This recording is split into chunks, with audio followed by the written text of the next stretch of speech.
So further, in the book of Isaiah 59 and 13, in the book of Isaiah 59 and 13, just seeing what these chains actually did to this individual. Book of Isaiah 59, 13. Isaiah 59, 13, we have reviewed this verse for what the definition of sin is. In transgressing and lying against the Lord and departing away from our God, speaking oppression and revolt, conceiving and uttering from the heart, words of falsehood.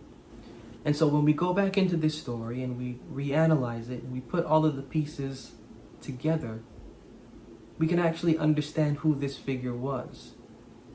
Step away from the illustration, step away from the colorful language, step away from the added language.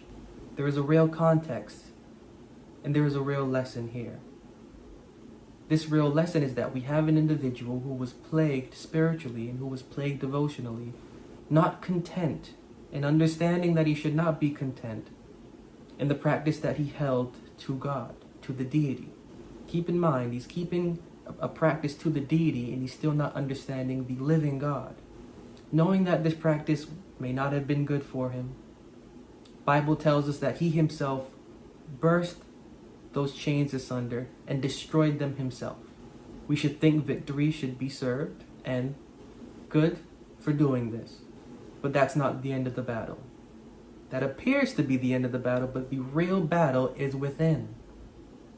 This individual relied for how many years he did on the substance and the stimulus that religious practices gave him. Breaking those asunder, understanding that they were wrong, he was left unwell and he was left undone until a voice met him. And what this individual heard cleaned out that deviant, that injurious stream of thought and those various injurious streams of thought, to the point that after this voice came into him not meaning physical, him meaning mental, and we understand that it was mental and not physical because the end result of hearing this voice from one single individual left him sound, sober, and in his right mind. See, what this individual heard was what the prophet in the book of Isaiah 51 and verse 4 stated. A law shall proceed from me, and this law will be a judgment, adding light. This individual received within his conversation's heart and mind that light, enlightening his understanding on how to carry himself. Once having this light, he was well.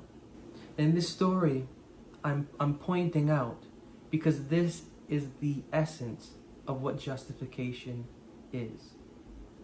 Justification is breaking away, an understanding that we need to break away from a religious culture and from religious or traditional religious habits that are doing more injury to us than we would like to admit. When we can admit that and we can separate from that, we have to understand that that growth is not going to occur by ourselves. We can have all of the heart, beautiful. We can have all of the will, beautiful again. We can have all of the desire, and we can do as much as we can do for self. But until we realize that we need to humble ourselves and humbly accept that our self, if being led into this unjust fashion of devotion, of spirituality, of religion, and has caused us harm, if it can do this, it is not that intelligent. And being not that intelligent, it needs an intelligence. And this is where we come into the new covenant promise. I will write upon them in their heart and in their mind my words and my law. They will be my people, and I will be their God, and they shall know me, from the least to the greatest.